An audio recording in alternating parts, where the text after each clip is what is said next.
Hello, everyone, and welcome to Module 6, Week 6. This week, we are going to be discussing contributing to the profession within our textbook. I will like to go over Module 6 instructions with you. I know these next couple weeks are going to be really busy with everything that's being due, but remember to breathe in and breathe out. We will get through this together, and if you ever have any questions, I want to make sure that you know you can get with me. Now, remember, we won't be meeting again until December 7th, and that's the night of the final presentations by all four groups. So if any questions come up before then, please do email me. Um, within this module, we are going to be discussing within the chapter. When you read the chapter 13, you're going to learn a little bit more about the field of early childhood education and how progress achieved two of the 8 criteria of professional statuses. You'll be able to identify advocacy tools as well as or advocacy tools that early childhood advocators should be aware of and have at our disposal at all times. And also, you'll be able to discuss opportunities that program administrators have to contribute to the field's future. That's us as administrators, our directors of programs, what we have to contribute to the future field.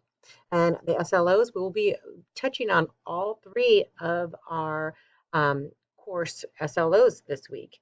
And to be successful within this week, you should read chapter 13 in our textbook. You want to make sure to view the chapter PowerPoints that I provide for you. And then your discussion board this week is program administrator support. This is really important too. So I'm going to go over that in one moment. But again, your original thread is due by Wednesday, and 2 peer posts that are done on separate days will be due by Friday, the 27th. And you also will be turning in your parent handbook, which we went over in detail last time we met. And that parent handbook is also due the 27th by 11:59.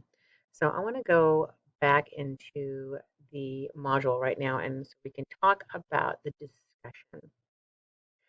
So here we are right here, program administrator support. And so you're going to describe how a program administrator has supported your journey of professional development.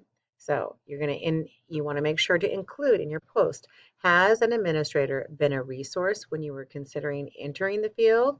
Have they welcomed you as a student teacher or intern or when you were completing a field placement?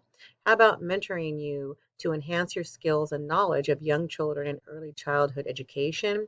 And also encourage you to pursue additional education.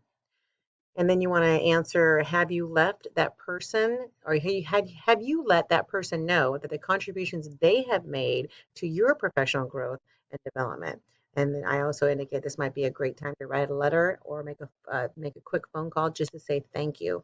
Normally, you'll find that people who you admire and who have helped you along the way, they have you want to be like them. They are like a mentor to you. You look up to them. They have different skills and so forth that you look up to them and you want to have as well. So I always like looking at all of these discussions because they're very interesting. And then I want to go back to the module. Here we go. Because again, the last couple of weeks is fast, fast, fast. You should continue to work on your final marketing presentation with your group. And again, the parent handbook is due November 27th. And then there's a staff handbook. So we have a parent handbook, then we're going to work on a staff handbook. Now, the staff handbook is due December 4th. And I just want to kind of quickly go over that because that's something that we did not do this last time we met. So a staff handbook is a document that contains a company's operating procedures. It is usually delivered to a worker upon their first day of employment. Employers utilize the employee handbook to establish important policies that are expected in the workplace and to protect the rights of employees as well as employers. This is an opportunity for students to develop policy and procedure writing skills. This is very important if you want to be an administrator. Students will choose 5 topics for a staff handbook from the list generated below and write out 2 of the topics into policy and procedure. The other 3 were listed in the table of contents, and this you need to really be aware of the EDD laws. Make sure you look those up. You don't want to say something that is different. Make sure your table of contents include your center's guiding principles, such as philosophy, goals, curriculum, discipline, staff, and parents. And again, this is similar to our parent handbook, isn't it? But it goes into a little more detail. So here's a generated listing. And then I also have some other topics. And again, there's a sample reference as well. And the entire assignment is due 60 points, is worth 60 points. So here's some things we could talk about. Personnel policies, which you would include in your staff development, employees benefit, standard of conduct, disciplinary action, code of ethics, performance evals, grievances, resignation, and social media. You can talk about attendance, which would be under employment information, dress code, which you should be put under personnel policies, health, which is under health procedures, conduct under personnel section, benefits would be under personnel section, emergency policies under your emergency procedures.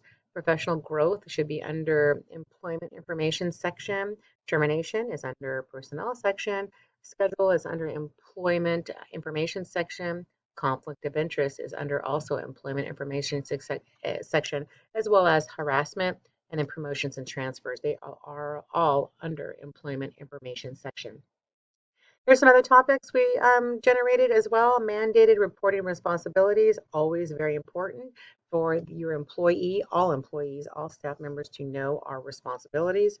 Health procedures, accident prevention and first aid, emergency procedures, safety procedures, releasing a child from the center, and employee health and safety.